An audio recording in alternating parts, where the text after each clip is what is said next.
Mungkin di antara kita ada yang merasa kesal dari rumah, tapi ketika ingat dekat sama Tuhan, mau juga, dan ada keinginan untuk ke gereja, keinginan untuk berdoa. Karena kita percaya ketika kita dekat dengan Tuhan, bahwa Tuhan akan selalu menyertai dan menolong kita di dalam masalah kita. Baiklah Bapak Ibu Saudara Saudari yang dikasihi oleh Tuhan, firman Tuhan minggu ini diambil dari kitab Lukas pasalnya yang keempat ayat 31 sampai 37.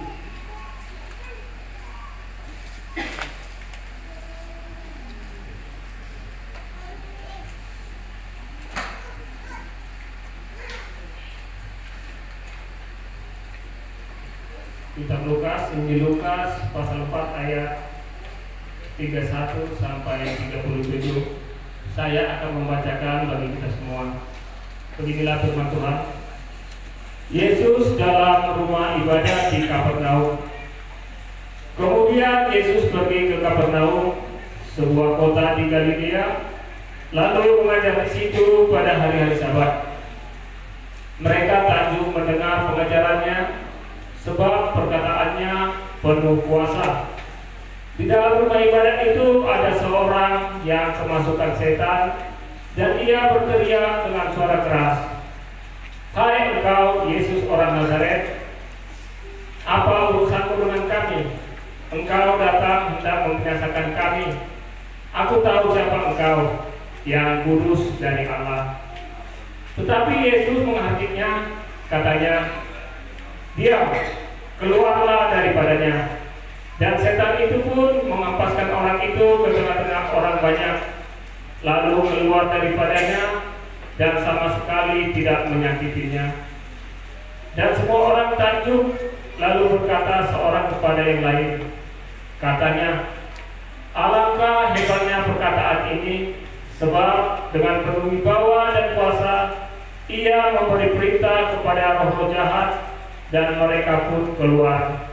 Dan tersebarlah berita tentang dia kemana-mana di daerah itu." Sampai di sini pembacaan firman Tuhan. Bapak Ibu Saudara yang dikasihi Tuhan, tema kita pada minggu ini ditetapkan oleh Trikol, yaitu perkataan Yesus yang penuh kuasa. Perkataan Yesus yang penuh kuasa. Tuhan ini sebelum Yesus ke Kapernaum, Yesus berada di mana sebelum ke Kapernaum? Kalau kita baca di pasal 4 ayat pertama ayat 1, di mana Yesus berpuasa selama 40 hari 40 malam. Di situ dia dicobain. Terlebih pada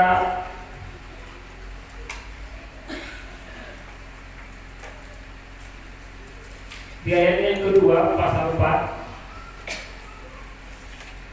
di situ ia tinggal 40 hari lamanya dan dicoba iblis. Selama di situ ia tidak makan apa-apa, dan sesudah waktu itu ia lapar. Artinya pencobaan itu sudah datang melalui lapar, artinya melalui kedagingan. Begitu juga kita manusia. Sekalipun kita beribadah, rajin beribadah, bukan artinya kita melarang beribadah ya. Sekalipun kita rajin berdoa, rajin beribadah, tetapi cobaan itu pasti selalu datang. Karena ada waktu bagi kita untuk dicobai, sama seperti Tuhan Yesus. Sesudah 40 hari 40 malam dia berpuasa, sudah waktunya dia lapar. Artinya kedagingan itu sudah mulai lemah. Kedagingan kita cenderung roh kita memang kuat. Roh kita menyala-nyala untuk memuji Tuhan, tetapi daging kita lemah. Disinilah keterpurukan kita di dalam iman. Kita sering jatuh di dalam percobaan. Begitu juga setelah Yesus dalam percobaan, Kemudian Yesus ditolak dari Nazaret. Di dalam firman Tuhan, Yesus ditolak dari Nazaret karena pemberitaan firman Tuhan, karena Injil. Kalau dibaca di ayat ke-29 langsung aja disingkat.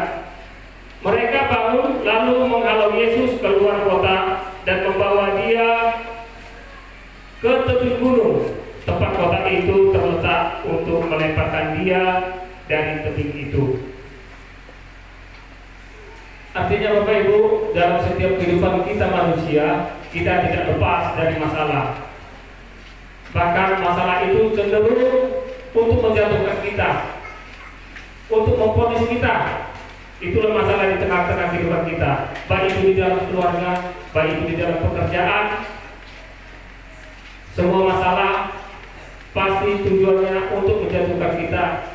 Yang paling utama adalah untuk menjauhkan kita dari Tuhan, sehingga kita berpaling dari Tuhan. Tetapi dalam firman Tuhan dikatakan Yesus menerobos di tengah-tengah orang banyak, sehingga dia keluar dari masalah. Begitu juga kita manusia. Kita tidak boleh menghindar dari masalah itu, tetapi masalah harus kita hadapi, yang artinya kita tetap berdoa bahwa Tuhan menyertai kita di dalam masalah kita. Karena kalau kita menghindar dari masalah itu, sama seperti firman Tuhan, Yesus dikebur dan jatuhkan ke dalam jurang atau tebing. Artinya kalau Yesus tidak menerobos di tengah-tengah orang banyak, Yesus pasti masih jurang. Begitu juga kita. Kalau kita tidak mau menghadapi masalah tersebut, kita pasti akan jatuh. Dan sesudah itu akhirnya Yesus pergi ke Kapernaum. Di sinilah dia kembali beribadah. Di dalam rumah ibadah dia menjelaskan bahwa kuasa setan itu dapat ditandungkan oleh iman. Karena di dalam ayatnya yang tahu siapa engkau yang kudus dari Allah. Jadi memang Yesus di dalam kitab ini memang berkuasa. Melalui perkataannya pun dia berkuasa. Bukan hanya melalui perkataannya, bukan melalui khotbahnya saja, tetapi juga melalui perbuatannya. Yesus berkuasa untuk mengeluarkan atau mengusir roh-roh jahat. Bahkan roh jahat tersebut diusir dari kita dengan tidak menyakiti kita. Artinya Bapak Ibu Saudara yang dikasihi oleh Tuhan, bahwa iblis itu bertujuan untuk menyakiti kita,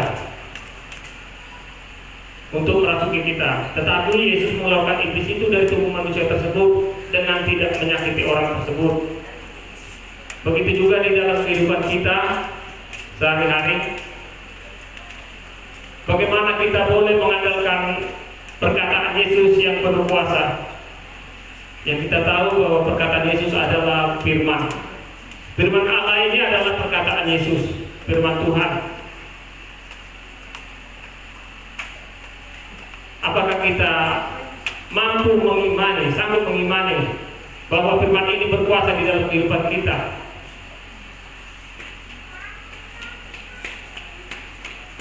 Tetapi kalau kita dekat kepada Tuhan, kita selalu mendekatkan diri kepada Tuhan, kita akan merasakan bahwa pimpinan Tuhan akan selalu menolong kita di dalam kehidupan kita.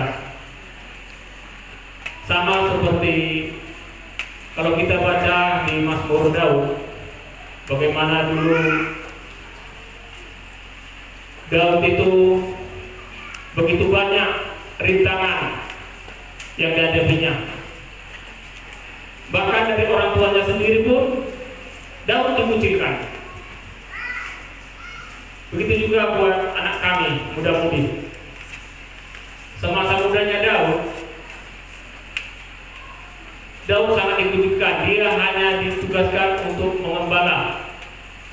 Bahkan ketika Samuel diutus Allah untuk mengurapi anak-anak Isai, hanya selesai saja yang diserahkan orang tuanya. Daud tidak dianggap. Jadi dalam firman ini Bapak Ibu Saudara dikasih oleh Tuhan, ketika kita mendekatkan diri kepada Tuhan, kita akan merasakan bahwa pertolongan Tuhan itu nyata di tengah-tengah kehidupan kita. Bukan berarti ketika kita dekat Tuhan, kita berdoa, beribadah, bukan berarti masalah itu hilang. Tetapi kita boleh dikuatkan di tengah-tengah masalah kita. Kita boleh dikuatkan untuk menghadapi masalah tersebut.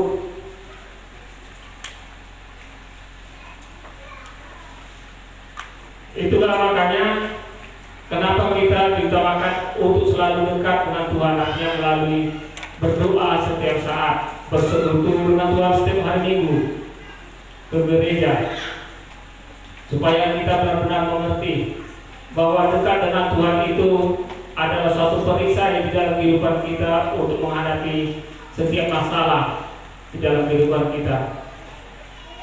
Karena setiap orang percaya tidak bisa lepas daripada pencobaan. Dan memang orang percaya itu harus dicobai supaya nyata apakah dia taat uji atau bukan. Jadi begitulah, supaya kita selalu tetap berdoa untuk membentengi diri kita dari segala tipu muslihat si iblis. Karena tujuan iblis itu di dalam kehidupan kita terutama ialah untuk mencuri iman kita, mencuri, membunuh, dan membinasakan. Itulah tujuan iblis yang paling utama. Bagaimana caranya? Ya melalui masalah kita lah. Kadang melalui rumah tangga, suami istri, orang tua dan anak, melalui pekerjaan. Itu cara-cara untuk iblis. Bagaimana? Apakah ketika dicobai kita menjauh dari Tuhan, atau kita lari ke datu, melalui sakit penyakit? Banyak itu cobaan diberi.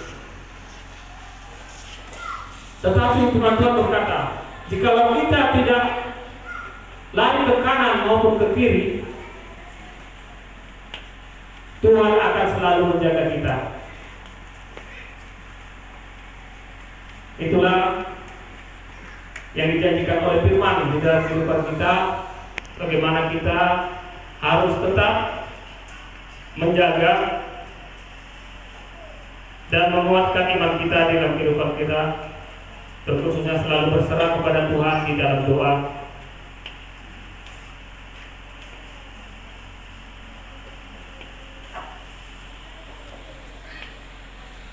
Bapak Ibu Saudara yang dikasihi oleh Tuhan,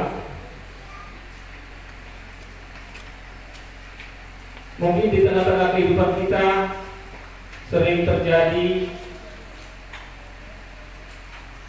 banyak hal-hal yang tidak kita inginkan. Kita sering berencana, yang namanya rencana ini pasti sesuatu yang baik, bahkan bisa dikatakan mulus-mulus kalau rencana. Tetapi di dalam pelaksanaannya sering terjadi kegagalan, masalah yang ditimbulkan dari rencana kita tersebut. Tetapi di setiap permasalahan tersebut kita percaya setiap masalah ada jalan keluarnya.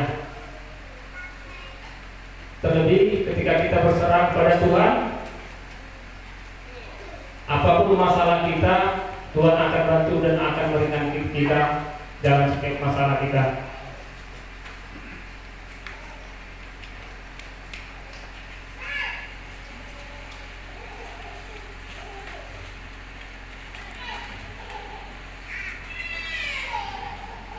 Pada dalam ayat yang ke-36 dikatakan, dan kita sering membaca firman Tuhan, tetapi kita tidak menyadari bahwa firman ini sangat hebat. Firman ini sangat berkuasa membentuk hati kita. Firman ini dapat menegur kita ketika melakukan yang salah, dan bahkan firman ini dapat menguatkan kita ketika kita melakukan hal-hal yang benar. Sama seperti pepatah dunia mengatakan, berani karena benar, takut karena salah. Jadi kalau kita sudah salah, ya marilah cepat-cepat bertobat supaya kita bisa kembali kepada kebenaran. Dan kalau kita sudah benar, mari kita lanjutkan pekerjaan. Apapun itu di dalam kebenaran, pasti Tuhan selalu menyertai kita. Amin. Kebenaran Tuhan. Mari.